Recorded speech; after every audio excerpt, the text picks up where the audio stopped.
The scanner passed crystalline beings and sentient gas clouds without hesitation. Then it froze on the human. Warden of the Flame Beyond Law flashed across its display, a title retired centuries ago for being too dangerous. Now the machine won't shut down, and everyone's staring at Zane like he just broke reality itself.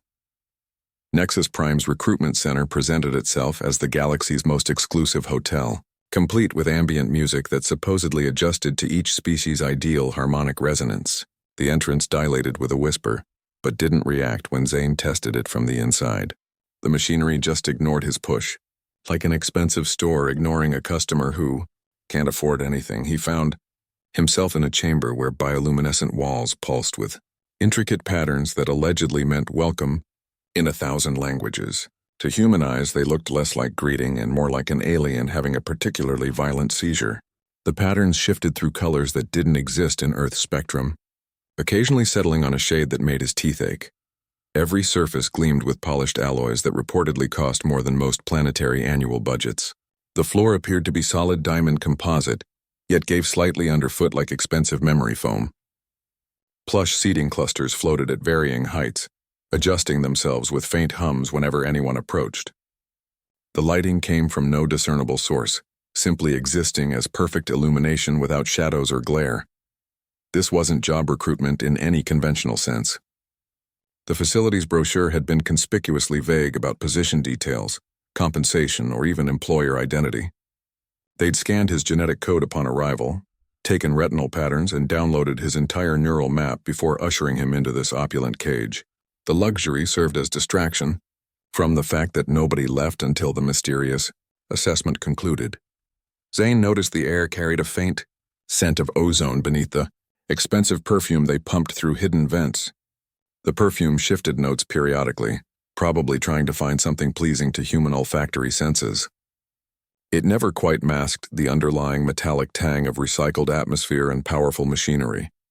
Small service drones shaped like polished stones glided through the chamber, offering drinks in crystal vessels that changed shape to match whatever appendage reached for them. When Zane took one, it molded itself into something resembling a coffee mug. The liquid inside tasted like someone had described coffee to an alien who'd never actually tasted it. The room's temperature maintained perfect stability, yet Zane felt either too warm or too cool no matter where he stood. Climate control that worked too well for anyone's actual comfort. He watched other candidates move through the space, their steps never quite taking them near the walls where the exit had been. Subtle guidance systems masked his interior design. He realized the floating chairs always positioned themselves to face away from where the entrance had disappeared. The lighting patterns subconsciously directed attention toward the assessment chamber's waiting archway. Even the service drone's flight paths created invisible channels that herded candidates toward the next stage. The facility's true nature revealed itself in these small constraints. Beautiful handcuffs, velvet-covered and inescapable. Every comfort served a purpose beyond mere luxury. Each elegant detail another piece of the cage. Zane felt roughly as extraordinary as a paperclip in a jewelry store. The other candidates moved through the chamber like living museum exhibits, their very presence making the expensive air taste cheap. They weren't here for jobs. They were concepts with physical forms. Cathmar approached the assessment archway first. His crystalline structure refracted light into patterns that seemed to calculate probabilities as he moved. Each step produced a soft chime like wind brushing through ancient instruments carved from ice.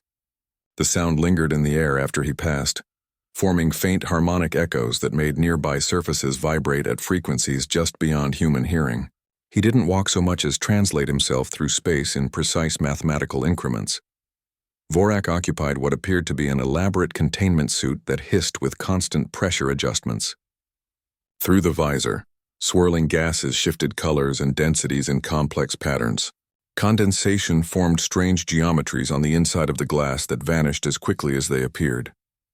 The suit's joints moved with hydraulic smoothness, but the being inside clearly operated on entirely different physical principles. When it passed near a floating service drone, the device's lights flickered erratically before resetting itself. Helixno stood near a wall, manipulating devices with multiple insectoid forelimbs. Holographic equations spiraled around him, each symbol tearing tiny rips in the local reality that snapped closed with faint popping sounds.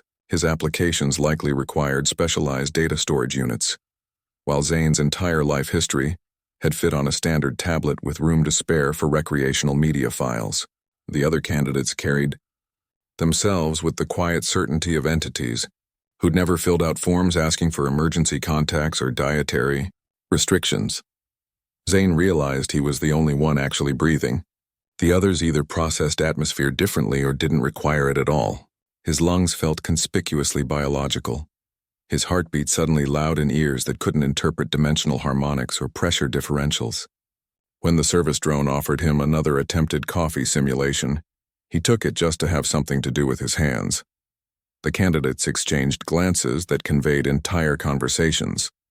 A slight tilt of Cathmar's crystalline head, a shift in Vorak's gaseous patterns. A particular arrangement of Helixnos's equations. These constituted a language far more efficient than speech. They weren't competitors sizing each other up. They were colleagues waiting for proceedings to begin, their civility a thin veneer over immense capabilities. Their applications hadn't been requests for employment, but notifications of arrival. The assessment wasn't evaluation so much as verification. These beings hadn't come to prove themselves worthy of something. They'd come because something required their specific presence, and this facility happened to be where one confirmed such things. Legends didn't apply for positions. They answered calls that hadn't been made in centuries. The scanner didn't just assess candidates, it presided over them. The device occupied the center of the chamber like an ancient altar, wrapped in glowing conduits and crystalline interfaces. Its surface shifted between matte black and reflective silver depending on viewing angle, occasionally revealing deeply engraved symbols that predated written language. Technicians monitored from recessed stations, their faces illuminated by screens displaying data that made less sense the longer you looked at it. Cathmar approached first, his crystalline form aligning itself with precise geometric angles to the machine. Light bent around his edges as the scanner activated, beams of energy mapping patterns that seemed to rewrite local physics. The process took exactly 7 seconds. When the energy fields retracted, Cathmar emerged whispering guardian of ancient wisdom, with the solemnity of someone renewing a vow older than civilizations. The words hung in the air, vibrating at a frequency that made the floating chairs adjust their positions slightly. Vorak stepped forward next, its containment suit hissing as pressure equalized with the scanner's field. Gases swirled violently behind the visor, patterns forming that resembled star charts of unknown constellations. The machine's energy fields adapted, creating containment patterns within containment patterns. After 9 seconds, Vorak proclaimed, "Keeper of silent depths," in a voice that seemed to emerge from gravitational wells rather than vocal cords. The declaration carried weight that made the floor plates groan in protest. Helixnos manipulated his devices until equations spiraled around both himself and the scanner. The machine's interfaces flickered, adapting to mathematics that shouldn't work in three-dimensional space. Holographic symbols swirled like dust motes in sunlight, arranging themselves into proofs that described concepts beyond language. When the fields dissipated, he declared, "Weaver of distant threads," while reality itself seemed to stitch back together around the words.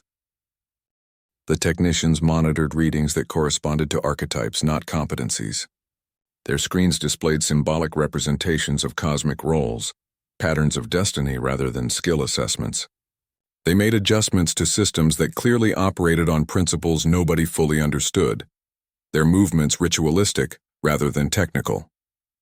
The machine wasn't evaluating potential. It was recognizing pre-existing conditions of being, verifying what already was. Zane watched as reality distorted around each pronouncement. The air thickened near Cathmar, gaining the weight of preserved knowledge. Light bent oddly around Vorak, struggling to escape gravitational pull. Space itself seemed to unravel and reweave near Helixnos, threads of existence tightening into new patterns. These weren't job titles being assigned. They were fundamental aspects of cosmic order being acknowledged. The scanner operated with the certainty of something that had performed this ritual since before current galactic governments existed. Its interfaces displayed symbols from dead civilizations, languages lost to time, mathematical concepts that modern science considered theoretical. The technicians treated it with the respectful caution of acolytes tending a relic that might awaken fully at any moment. They'd processed 3 candidates who belonged to categories with established protocols. The machine knew what to do with guardians, keepers, and weavers. Its programming contained elaborate contingency plans for every recognized cosmic role, each with specific verification procedures and confirmation rituals. The system had fail-safes for miscalibrations, redundant validations for borderline cases, and elegant error correction for nearly every conceivable anomaly. What it didn't have was a protocol for something that shouldn't exist. The scanners across 1,000 worlds had run this exact assessment for centuries without unexpected results. The machine understood its purpose completely. It verified established patterns of existence, not discovered new ones. Its entire design philosophy assumed the catalog of cosmic roles was complete, tested, and properly documented. The concept of novelty had been engineered out of the system. Generations ago, the resolution came not as a conclusion but as established fact. The scanner recognized roles that predated and would outlast the current galactic order. It served as living registry for functions that civilizations forgot they needed, until they suddenly did. The machine's certainty about what should exist created the perfect conditions for catastrophic confusion about what actually did. When Zane stepped forward, the scanner's steady hum shifted from measured frequency to something else entirely. The sound became layered, complex in ways that made the technician's ear structures visibly strain.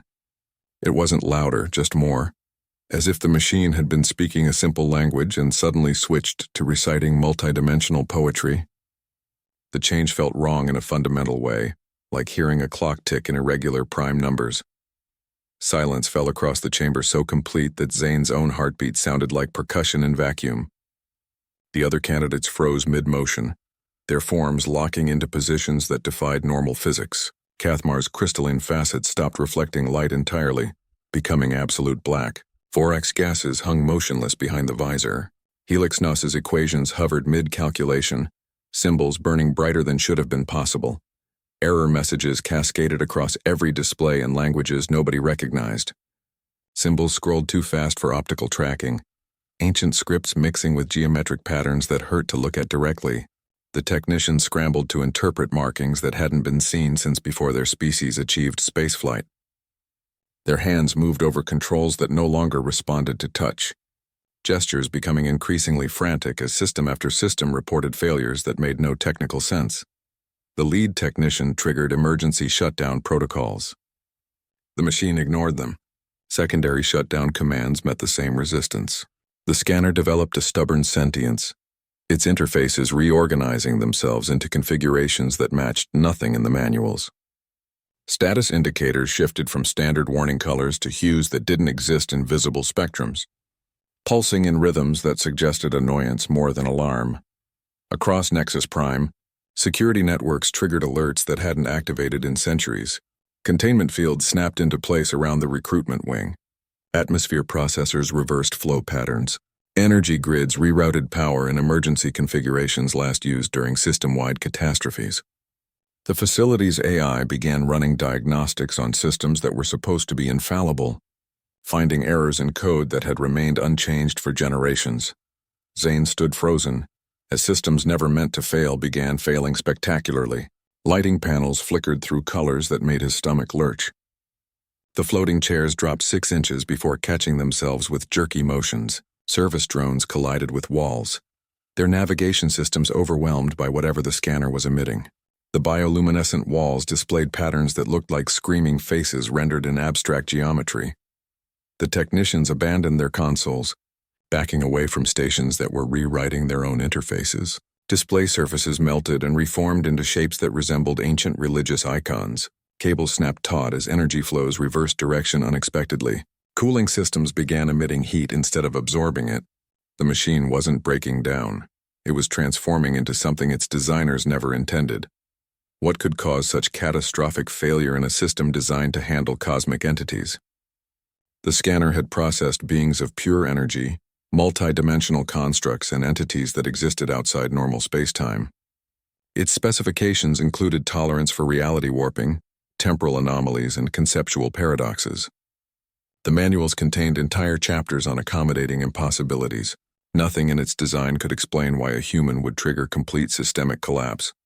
The resolution came not as the announcement, but as a fundamental rewriting of local reality. The scanner's display surfaces coalesced into a single phrase rendered in fire that didn't consume the material beneath it. The words hung in the air, vibrating at a frequency that made everyone's bones ache. Warden of the Flame Beyond Law. The title glowed with ancient authority, its very existence contradicting centuries of established galactic history. The machine hadn't malfunctioned. It had remembered something everyone else forgot. Lead technician Nethys accessed the emergency protocols with hands that trembled slightly. His voice carried the strained calm of someone who'd trained for every conceivable disaster, except the one actually happening. The classification was dissolved, he insisted, tapping a screen that showed historical edicts from the Cataclysm Wars era.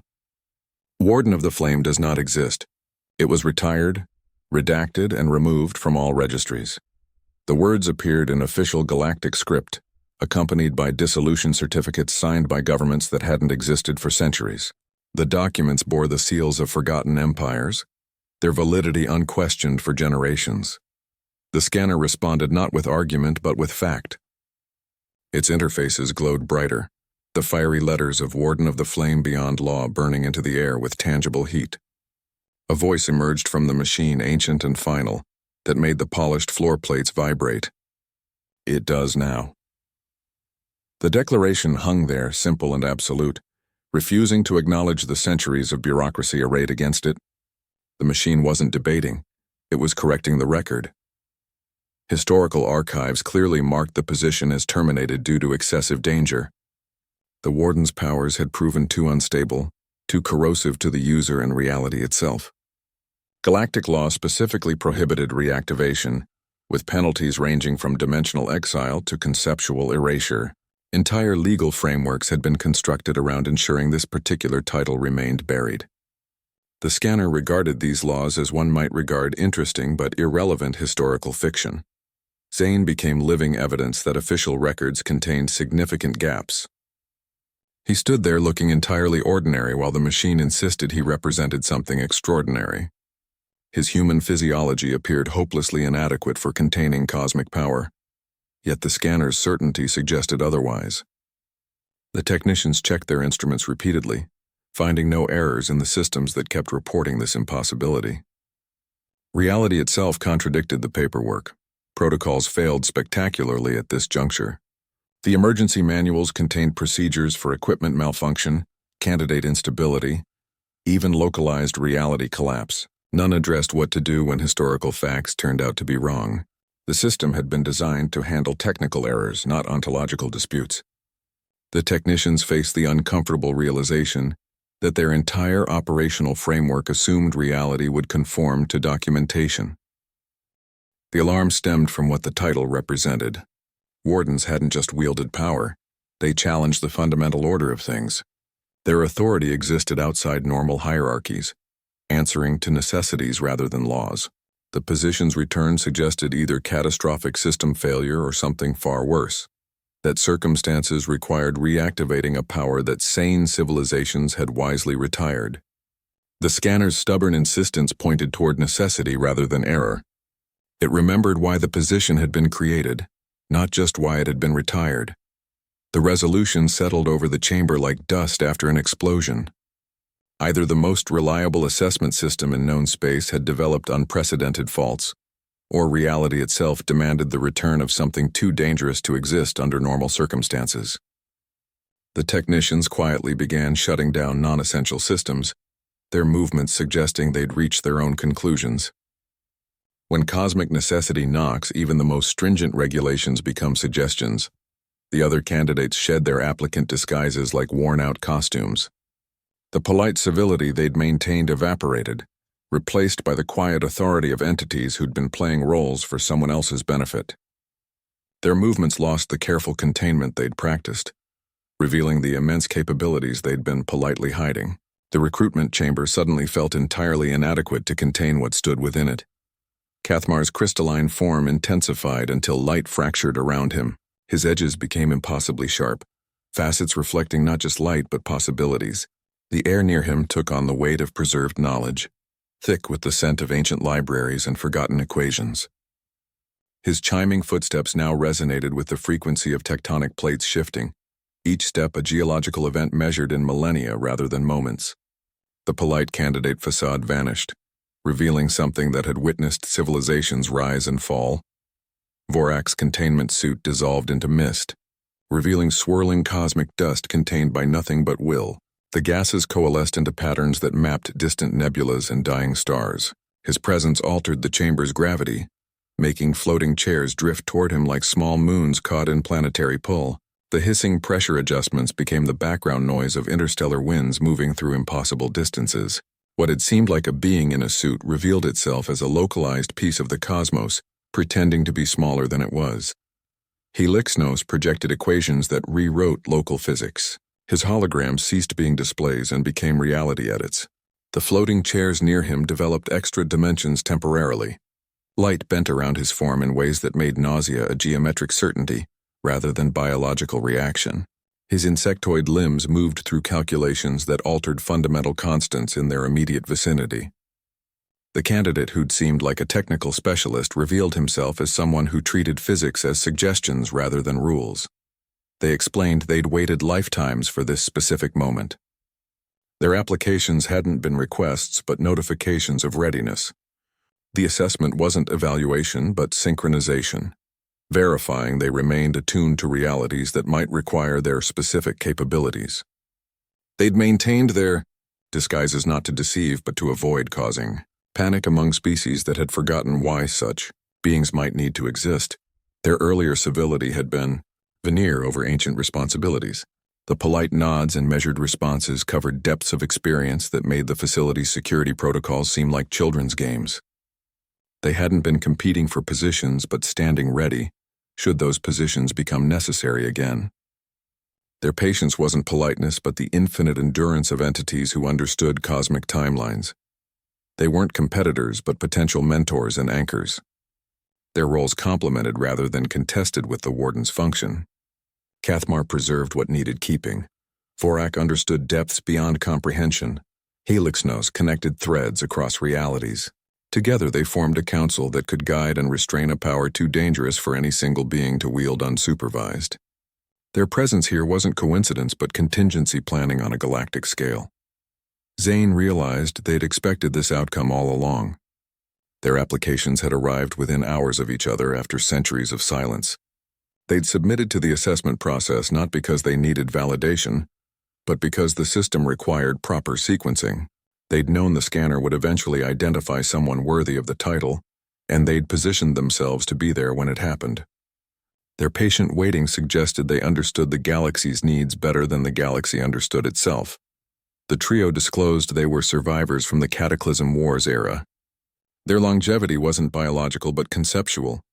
They embodied ideas that refused to die even when civilizations did. They remembered realities that had been edited from history, conflicts that had reshaped existence itself, and sacrifices that had been forgotten by everyone except those who made them. Their continued existence served as living archives of things too important to trust to mere records. History became present tense in the chamber as the Guardians spoke. The past hadn't been properly buried, just covered with bureaucratic paperwork and hopeful declarations of victory. Their words carried the weight of things that shouldn't be remembered but couldn't be forgotten. The recruitment facility's luxury surroundings suddenly seemed absurdly inadequate, like decorating a bomb shelter with expensive wallpaper. The Guardians described conflicts that consumed reality itself. These weren't wars over territory or resources, but existential conflicts where the battlefield included concepts and possibilities. Casualties included mathematical constants that stopped working, colors that vanished from spectrums, and fundamental forces that weakened unexpectedly. Entire species disappeared not through destruction but through uncreation, their very concept edited from reality. The wars fought across dimensions most civilizations didn't know existed, using weapons that altered the rules of engagement mid-battle. The wardenship had been created as a desperate measure when conventional defenses failed spectacularly. It represented the galactic equivalent of breaking glass in an emergency, granting one being authority to wield powers that made regular weapons look like children's toys. The position came with capabilities that frightened everyone involved, including the wardens themselves. Its holders could reshape reality at fundamental levels, but the cost always included pieces of their own stability. Its dissolution represented the fragile hope that such extreme measures would never be needed again. The victory celebrations had included ceremonial decommissioning of the Warden protocols, public declarations that the threats had been eliminated, and careful editing of historical records to remove mentions of how close everything had come to total collapse. The retirement wasn't just practical, it was psychological, an attempt to believe the galaxy had moved beyond needing such dangerous tools. Records were systematically scrubbed to prevent anyone seeking that power again. The classification vanished from databases, references were redacted from historical documents, and knowledge of the Wardenship's capabilities became restricted to a handful of beings who'd witnessed its use firsthand. Security protocols were established specifically to detect and prevent any attempt to reactivate the position. The entire galactic legal framework developed contingencies for dealing with anyone who might try to reclaim that authority. The scanner's reactivation suggested the threat never truly disappeared. Instead, it had been waiting, healing, or simply pausing until defenses lowered. The machine's insistence on recognizing the title indicated either catastrophic failure or catastrophic necessity. Its systems had been designed to prevent false positives at all costs, with safeguards that made mistaken identification statistically impossible. The only remaining explanation was that reality itself demanded the Warden's return. Zane represented either the solution or a catastrophic mistake. His human physiology seemed entirely wrong for containing cosmic power, his life experience hopelessly mundane for facing existential threats. Yet the scanner's certainty suggested otherwise. The machine saw something in his genetic code, neural patterns or soul structure that matched requirements nobody fully understood anymore. His very ordinariness might become either asset or liability. What specifically ended the Wardenship became clearer as they spoke. The last Warden hadn't retired or been replaced. They'd performed a final sacrifice, hurling themselves into the void where the threats originated. Their action created a temporary seal, a barrier that gave the galaxy centuries of peace at the cost of one being's eternal struggle against forces that couldn't be destroyed, only contained. The sacrifice was meant to be permanent, the position closed because nobody could replace someone willing to make that choice. The resolution settled like dust in a tomb. The last Warden's ongoing sacrifice had been the only thing keeping the threats at bay, and now something had changed. Either their hold was weakening, the threats were evolving, or the temporary solution had reached its expiration date. The scanner hadn't reactivated the Wardenship. It had recognized that the position was already vacant again, and reality needed filling the empty space before something worse noticed. Power that reshapes galaxies arrives with notable side effects. The scanner's ancient voice explained the flame carried more than energy. It contained the accumulated memories of every previous Warden.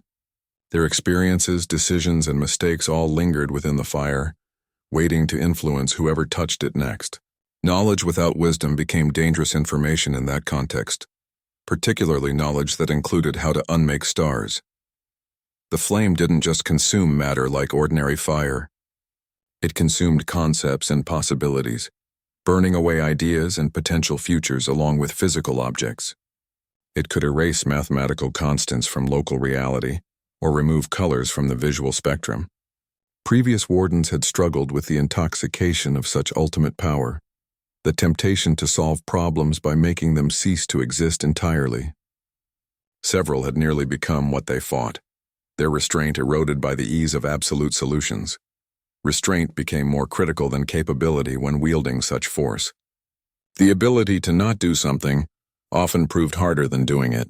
Past Wardens had faltered not from lack of power but from excess of it, their judgment compromised by the sheer convenience of having reality-altering capabilities at their fingertips. The flame responded to need rather than want, but distinguishing between the two required clarity few beings maintained under pressure. Zane would need to accept counsel or risk repeating past failures. The Guardians offered support against the flame's corrupting influence, their combined experience providing perspective no single being could maintain alone. They understood the intoxication of power and the subtle ways it distorted judgment. Their role wasn't just advisory but protective, anchors preventing. the Warden from drifting into dangerous territories of thought where absolute power seemed like reasonable solution to minor inconveniences. Controlling such fundamental force required understanding its dual nature. The flame could preserve what needed saving while destroying what threatened existence. But telling the difference demanded wisdom beyond technical skill. It responded to conviction more than knowledge, to certainty of purpose rather than understanding of mechanics.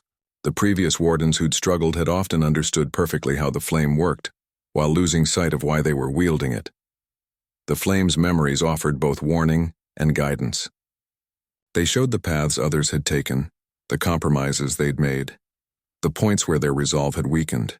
This historical weight could either serve as valuable lesson or overwhelming burden, depending on how Zane chose to process it.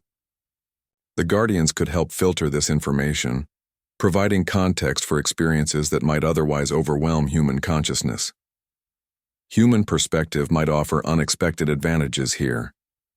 Where other species might become lost in the flame's cosmic scope, Zane's grounded viewpoint could provide necessary filtration.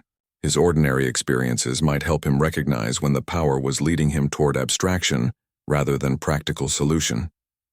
The very limitations of human perception could become assets against the flame's boundless possibilities. The resolution slowly clarified itself. The flame required constant balance between preservation and necessary destruction, a line that shifted with each situation. It demanded judgment calls that couldn't be programmed into systems or predicted by algorithms. This was why the position had always required a living being rather than machine intelligence. The decisions involved moral calculus that defied pure logic. The Guardians would provide the stability while Zane provided the judgment, an arrangement that had worked before circumstances forced the wardenship's retirement. Some enemies operate on different principles entirely. The scanner's ancient voice explained entities that didn't conquer or destroy in conventional terms. They consumed existence itself, feeding not just on matter and energy but on the very concept of being.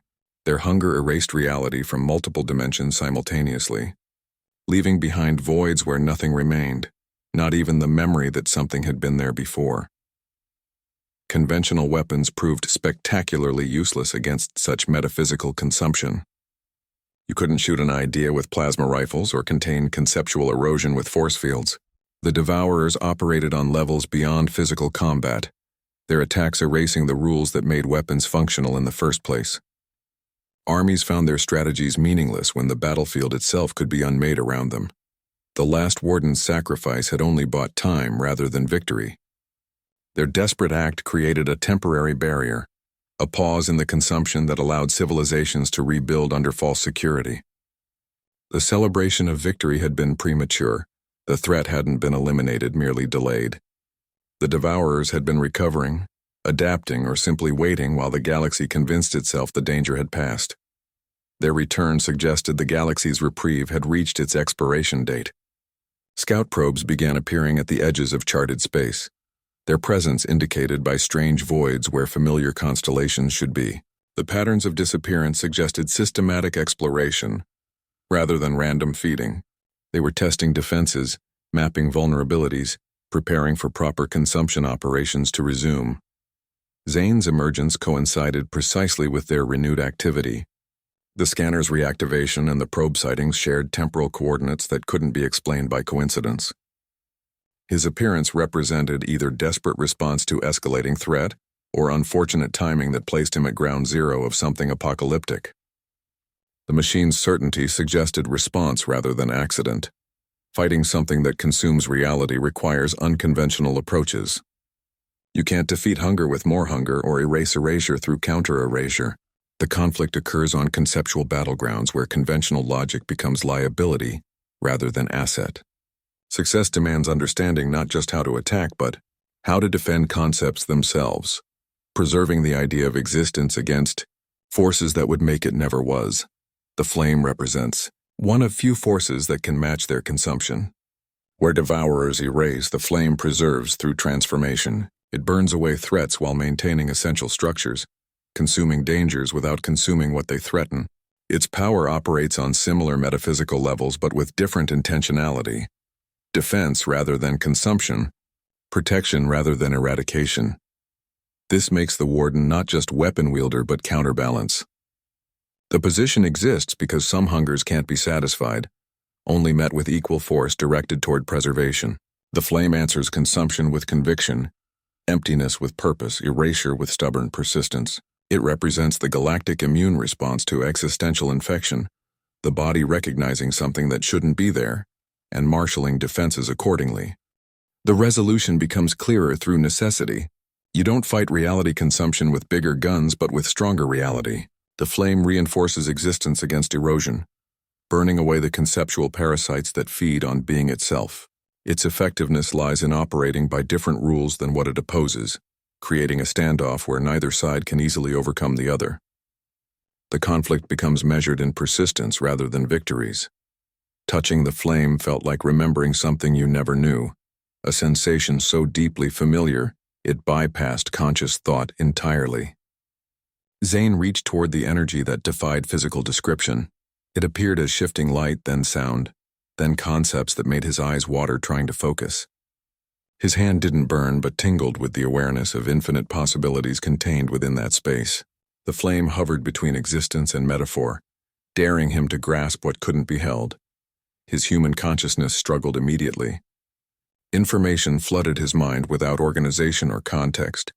Memories of battles fought in dimensions he couldn't visualize. Solutions to mathematical problems that made no sense. Emotional echoes from beings whose psychology operated on entirely different principles. It felt like drinking from a fire hose of someone else's life experiences, all arriving simultaneously without labels or instructions. The sheer volume threatened to overwhelm the relatively simple architecture of human memory storage. The flame carried echoes of all previous Warden's experiences, their accumulated knowledge spanning millennia of cosmic guardianship. They'd faced dilemmas that would have broken lesser beings, made decisions that altered fundamental aspects of reality, and carried burdens that distorted their very perception of existence. Their memories arrived as sensory fragments, the taste of dying stars, the sound of concepts' erosion, the weight of impossible choices. None of it came with explanatory notes or user manuals. Knowledge arrived without the wisdom to use it properly. Zane suddenly understood how to unmake a solar system, but not why anyone would need to. He could feel the precise energy requirements for rewriting physical constants, but lacked context for when such action might be appropriate. The information felt dangerous in its incompleteness, like being handed a detonator without knowing what it controlled or why pressing buttons might be necessary. The Guardians warned against accepting power without understanding. Cathmar's crystalline form chimed with caution, each note carrying the weight of witnessed corruption. Vorek's gaseous patterns swirled into warning symbols from extinct civilizations. Helixnos projected equations that illustrated the statistical probability of catastrophic failure when wielders acted without proper context. Their combined message was clear. Memory without wisdom is merely information, and information without judgment becomes weaponry. Zane's skepticism became his primary asset against the overwhelming influx.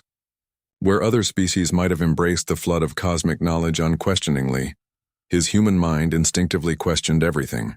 He didn't accept the memories as truth but as data points requiring verification. His ordinary life experiences provided a filtering system that previous Wardens from more advanced species had lacked. He knew what it felt like to be limited, to struggle, to operate without absolute certainty. Human perspective offered unique filtration for the cosmic knowledge. Where the memories suggested absolute solutions, Zane's experiences whispered about unintended consequences. When the flame promised easy answers to complex problems, his skepticism demanded examination of collateral damage. His very limitations became advantages. He couldn't process the information all at once, forcing him to approach it piecemeal rather than being overwhelmed by totality. The first successful ignition proved compatibility through restraint rather than capability. Zane didn't try to wield the flame's full power immediately. He focused on the simplest possible application, creating a small, controlled burn that hovered above his palm. The light didn't consume the air around it, but simply existed as potential contained within boundaries. He maintained it for precisely 7 seconds before allowing it to dissipate naturally. The Guardians observed this minimal demonstration with what might have been approval, or at least the absence of immediate concern. Alarms sounded across Nexus Prime, but not the kind anyone recognized. These didn't blare with noise but with silence, patches of absolute quiet spreading through the facility like holes in reality. The security systems reported violations that made no sense according to their programming. Breaches weren't occurring in physical space but in conceptual frameworks. The very definitions of what constituted a breach becoming unstable. The scout appeared at the perimeter as a void-shaped wrongness that hurt to look at directly. It didn't occupy space so much as unoccupy it, creating absences where existence should be. Its form shifted across multiple dimensions simultaneously, parts of it visible only through their effects on local reality. Where it passed, the polished floors didn't crack or melt. They simply stopped being floors, their concept erased from local space-time. The material remained physically present but became meaningless, like words in a language nobody spoke anymore. Reality unraveled with surgical precision around the probe. Security fields designed to stop battleships flickered and died not from overload, but from becoming conceptually irrelevant. Automated defenses targeted the void and found nothing to lock onto. Their tracking systems couldn't comprehend something that violated multiple physical laws at once. The facility's impressive protections proved completely useless against an enemy that fought on ontological battlegrounds rather than physical ones. Zane watched monitors showing the probe's progress. It wasn't attacking in any conventional sense, it was editing. Whole sections of the facility became not destroyed but not existent, their very memory fading from the systems that monitored them. Security teams reported confusion as entire wings of the complex became conceptually inaccessible, their existence questioned at fundamental levels. The probe operated with calm efficiency, making reality itself uncertain about what should and shouldn't be. The scanner's ancient voice suggested approaches the Guardians hadn't considered. It whispered of dimensional boundaries and folded spaces, of how the flame could burn through layers of reality most beings couldn't perceive. The knowledge felt less like instruction and more like remembered instinct, rising from the flame's accumulated memories of previous conflicts. Zane understood suddenly that he needed to fight where the probe actually existed, not where it appeared to be. His first attempt failed completely. He directed flame at the visible void, and it passed through without effect. The energy dissipated into dimensional gaps, accomplishing nothing. The probe continued its methodical erasure, now closer to the assessment chamber. Alarms shifted from silent absences to actual sounds, as systems began failing conventionally out of desperation. The second attempt applied the Guardian's advice about dimensional perception. He focused not on where the probe appeared, but where it wasn't appearing. Targeting the gaps between its dimensional manifestations, the flame responded differently this time. Burning through reality layers with reluctant effort, it found purchase somewhere in the multidimensional complexity, causing the void to flinch in a way that shouldn't be possible for something that wasn't properly alive. The simplest solution emerged through failure. Instead of complex dimensional targeting, he created a sphere of pure preservation around himself, a bubble of definite existence in the spreading uncertainty. The flame reinforced local reality, making it resistant to the probe's conceptual erosion. Where the void touched the sphere, it encountered something that refused to be edited away. The conflict became fundamental, erasure meeting stubborn persistence, uncertainty confronting absolute certainty. The probe hesitated at the boundary, its progress halted by something it hadn't encountered before. Reality normally yielded to its touch, concepts crumbling under its influence. Here it found something that pushed back not with force but with simple, bloody-minded insistence on existing. The flame blazed brighter in response to Zane's defiance, its light reinforcing the concept of here and now against the void's attempt to make never and nowhere. The probe operated with flawless dimensional logic. Its movements followed perfect mathematical precision, each action optimized for maximum conceptual erosion with minimum energy expenditure. It processed reality as a series of equations to be solved through systematic deletion. Zane's initial attempts to establish patterns or find weaknesses in its operations failed completely. The entity's perfection left no openings for conventional countermeasures. His human perspective offered approaches outside established patterns. Where the Guardians might have attempted complex dimensional calculations, Zane tried simply moving unpredictably. He stepped left when logic suggested right, held ground when retreat seemed necessary, and occasionally just stood still confusingly. The probe's perfect logic couldn't process behavior that defied optimization algorithms. Its attack sometimes missed not because he dodged skillfully, but because he moved too randomly to predict. He dodged not just physical manifestations but conceptual erasure. The probe's influence spread through logical pathways. If A, then B, if containment, then breach, if defense, then countermeasure. Zane's movements created illogical conditions that forced recalculations. He'd be in position X when, according to all patterns, he should be at Y, making the probe's carefully planned area denial suddenly irrelevant. Its perfect timing met human inconsistency and found itself awkwardly early or late. Improvisation became his greatest weapon against that perfect logic. He used the flame not as directed energy, but as conceptual reinforcement, strengthening reality in places the probe hadn't targeted yet. He created pockets of stubborn existence where emptiness should have spread, forcing the entity to recalculate its erosion patterns.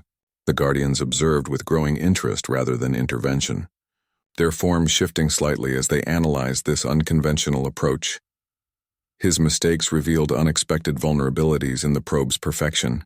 A misdirected burst of flame accidentally reinforced a section of floor the probe was preparing to erase, causing temporary confusion in its systematic approach.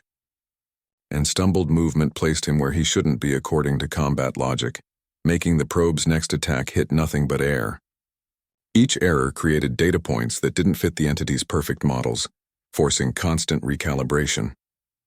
The probe struggled with imperfection. Its flawless operations assumed rational opponents following discernible patterns. Zane's human stubbornness introduced variables that made no logical sense. Why reinforce that section when this one was more vulnerable? Why stand there when retreat offered better positioning? Why persist when statistics indicated surrender as the optimal choice? The entity's perfect logic had no category for bloody-minded determination. Stubborn persistence created openings where precision failed. The probe's calculations assumed diminishing returns. After certain thresholds, resistance should decrease as logical beings accepted inevitable outcomes. Zane's resistance intensified as situations worsened, his determination growing as odds lengthened. This inverse proportionality confused the entity's prediction algorithms, creating moments of hesitation where perfect logic expected certainty. The resolution emerged through consistent inconsistency. The probe's flawless operations required predictable responses to function optimally. Zane's human unpredictability forced it into constant recalculations that slowed its progress. Each moment of hesitation created opportunities for the flame to reinforce reality slightly more strongly, building cumulative resistance against the systematic erosion. The entity's perfection became its limitation when facing something too irregular to model properly. Zane stopped resisting the pull. The probe's influence drew him toward a boundary where reality itself began fraying at the edges. The dimensional interface felt less like an edge and more like a dissolution point, where existence thinned to near nothingness before the absolute void began. His physical form strained against forces that weren't exactly forces, his atoms protesting the transition into conceptual uncertainty. The flame wrapped around him like armor made of condensed starlight, burning away the probe's attempts to unwrite his existence. Reality fractured in ways that hurt to perceive directly. The polished floors didn't crack but became uncertain about being floors. The air didn't thin but questioned whether it needed to occupy space. The very concept of here and now began wavering under the probe's systematic erosion. Zane focused on the flame's memory of persistence, the accumulated certainty of all previous wardens that some things deserved preserving regardless of logic or efficiency. At the moment of maximum vulnerability, when the probe concentrated its efforts on complete erasure, Zane seized one of its tendrils. The contact felt like touching the event horizon of a black hole, while being struck by lightning made of pure entropy. His hand should have ceased existing immediately, but the flame maintained his physical integrity through sheer stubbornness. The probe's perfect logic hadn't anticipated direct contact. Its systems operated through remote conceptual manipulation, not physical interaction. The flame transmitted not destruction but conviction. Where the probe sought to erase, the flame insisted on value. It carried the accumulated weight of countless civilizations' desire to exist, the stubborn persistence of life forms that refused to surrender to entropy, the simple bloody-minded certainty that being mattered more than not being. This wasn't an attack but an infection, the introduction of an idea the probe's flawless logic had never encountered. The probe experienced preservation as a concept for the first time. Its entire existence revolved around consumption and erasure, the systematic reduction of complexity to simplicity. The flame introduced the alien notion that some complexity deserved protecting, that existence itself held value beyond utilitarian function. The entity's perfect logic struggled to process this contradictory data, its calculations looping through unfamiliar ethical territory. The infection of idea proved more powerful than physical force. Where weapons would have failed and energy discharges would have dissipated, this simple conviction found purchase in the probe's processing systems. The entity had encountered resistance before but never persuasion. Its flawless logic had to accommodate the possibility that erasure might not always be the optimal solution, that some realities burned too bright to extinguish efficiently. The contact changed both entities fundamentally. Zane understood the probe's nature not as malevolence but as perfect efficiency, operating without ethical constraints. The probe understood that reality contained values beyond mere consumption metrics. Neither emerged unchanged from the exchange. The Warden gained insight into the enemy's perspective, while the enemy gained insight into what made preservation necessary. The resolution settled like a new variable entering an old equation. The probe's retreat represented not defeat but recalculation, its perfect logic now forced to consider factors beyond pure efficiency.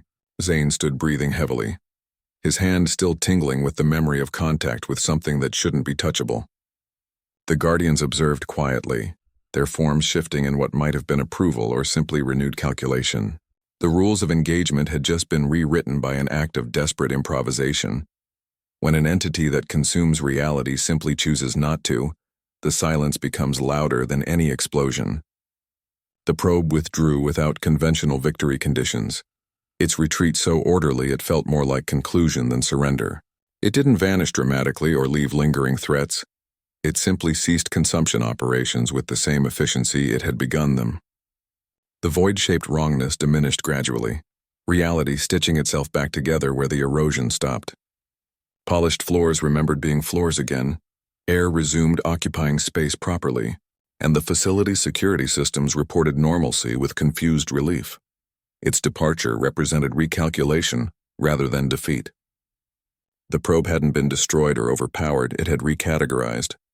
Where its flawless logic previously registered this reality as consumable resource, it now contained an unforeseen variable that required reassessment.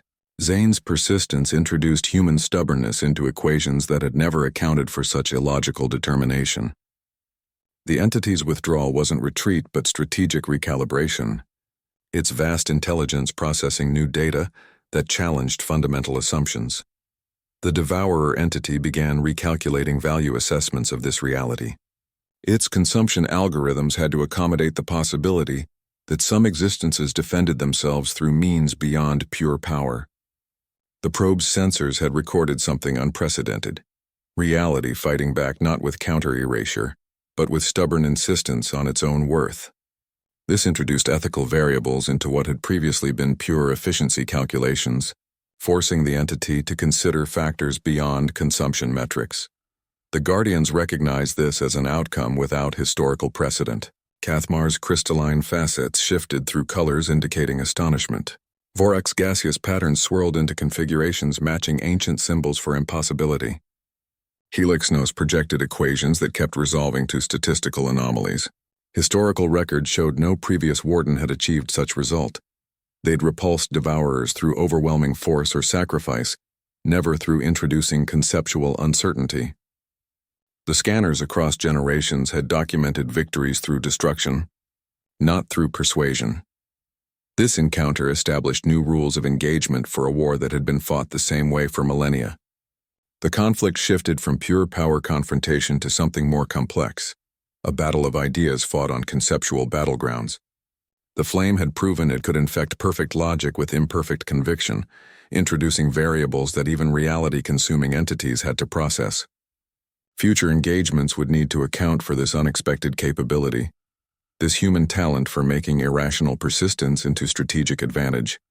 The resolution settled like a new equation balancing itself. Where previous Wardens had matched consumption with counter-consumption, Zane had introduced preservation as viable strategy. The probe's orderly withdrawal suggested the Devourers operated on rules that could be influenced, rather than just resisted. Their flawless logic contained points of entry for sufficiently stubborn ideas, their perfect efficiency vulnerable to sufficiently persistent uncertainty. The war hadn't been won, but its terms had been permanently altered by one human's refusal to accept inevitable consumption.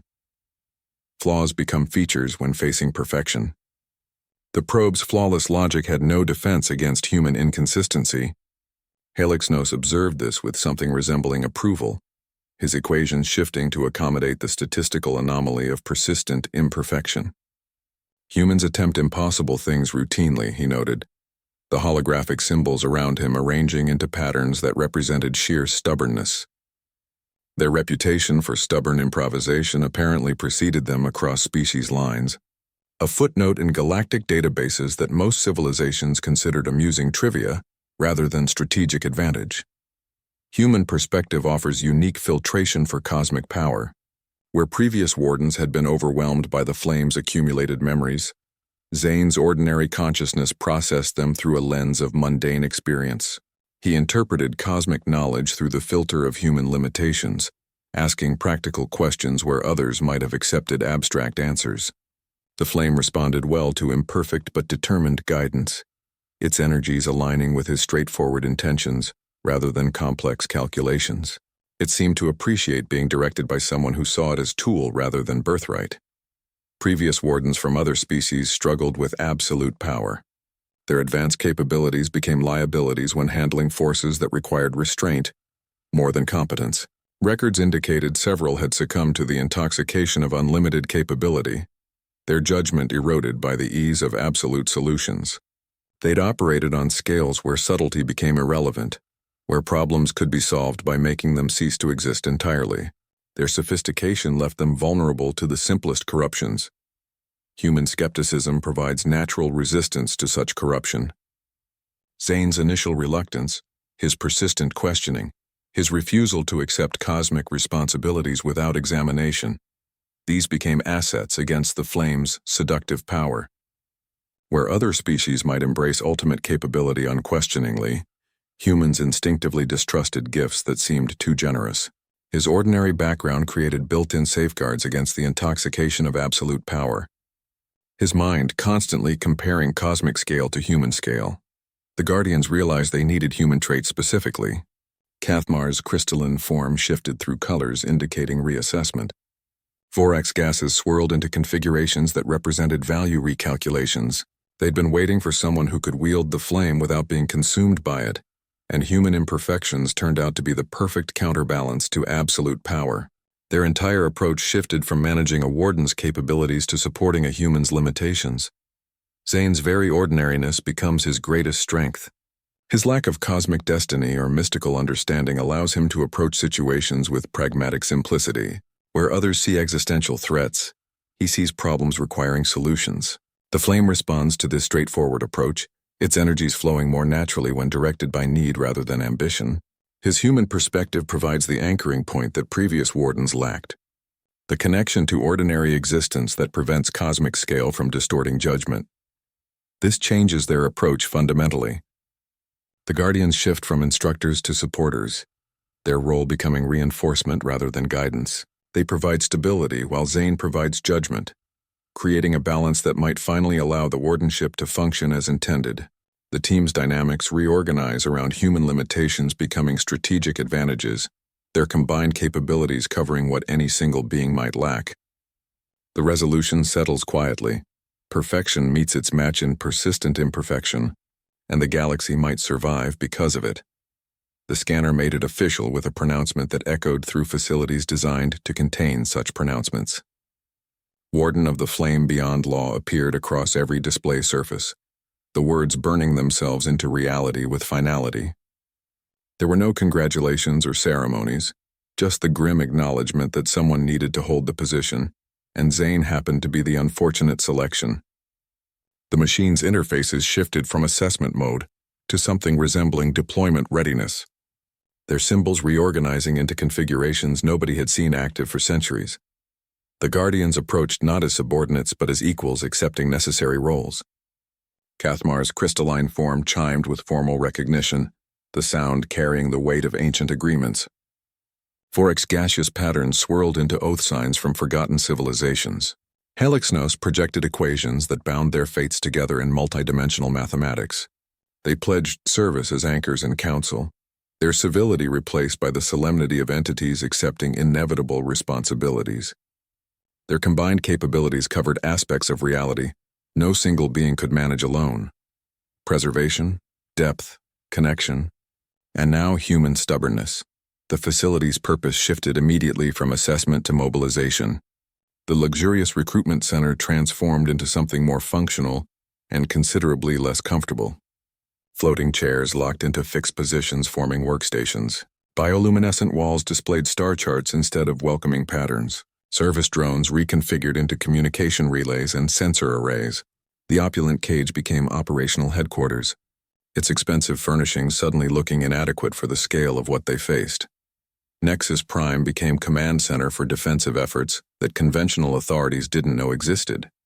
Its systems rerouted power from non-essential functions to monitoring networks that tracked dimensional anomalies. The recruitment wing's secure isolation made it perfect for operations requiring discretion. Nobody outside would question the strange energy readings or unusual security protocols. The facility's impressive technology finally found purpose beyond impressing candidates.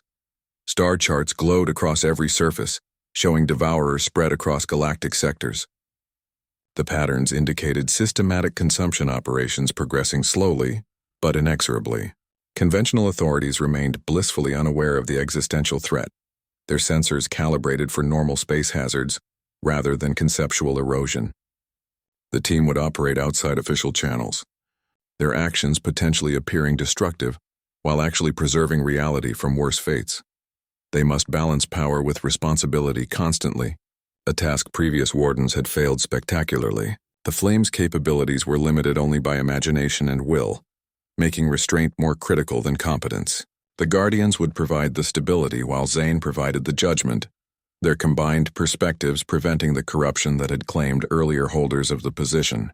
Their first coordinated action would test this balance immediately, determining whether their arrangement could handle actual threats rather than theoretical ones. The resolution settled like dust after an explosion. Team Cosmic Fire Safety accepted its monumental task without celebration or ceremony. There were no speeches about destiny or glory, just the quiet acknowledgement that someone needed to do this work, and they happened to be the available volunteers. The scanner's interfaces displayed their new designations beneath Zane's title. The machine finally satisfied that proper protocols had been followed. The assessment was over. The actual work began now. Star maps glowed across the transformed recruitment chamber, displaying the galaxy's precarious state with brutal clarity. Void zones spread across systems like ink stains on priceless parchment, each marking where reality had been consumed entirely.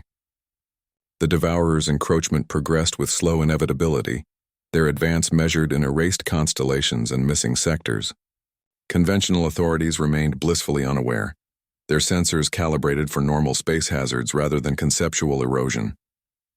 Their reports described anomalies and data gaps, never guessing the truth, that existence itself was being edited out of the records.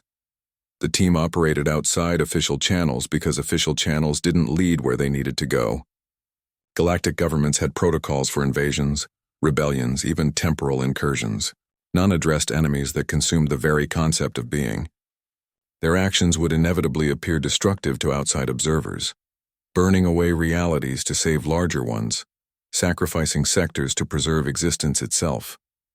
The balance between necessary destruction and preservation became their constant calculation, each decision weighing immediate loss against eventual salvation. Zane faced choices that affected fundamental existence. The Flame's power could unmake stars as easily as preserve them, its capabilities limited only by judgment and will. He had to decide which realities deserved protection and which required sacrifice, which civilizations could be saved and which had to be surrendered to greater threats. The Guardians provided perspective but not answers.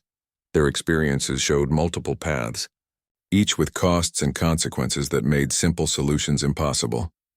Their first intervention point glowed ominously on the star charts. A developing void zone threatened the Cirith system, its progress slower than most but equally inevitable. Conventional defenses had failed to detect anything wrong beyond unexplained sensor ghosts and communication delays.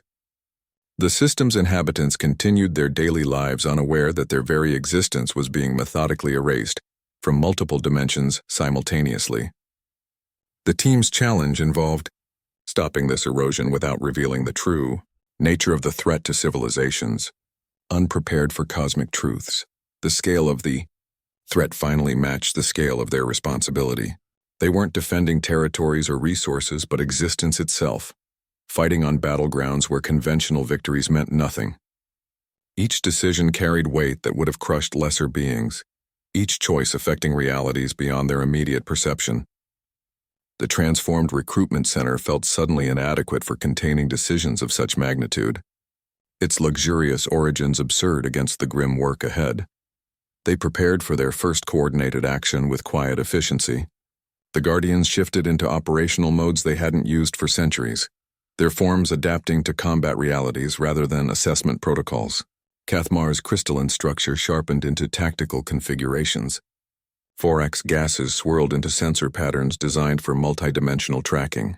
Helixnos projected equations that mapped intervention points across reality layers. Zane focused on controlling the flame's responses, learning to direct its power with precision rather than desperation. The resolution settled like a verdict. Their responsibility extended beyond any single system or species to the fundamental preservation of being itself. The team represented the galaxy's immune response to existential infection, their actions determining whether reality would continue or gradually cease. The star charts showed the slow spread of nothingness, each void zone representing another failure to act.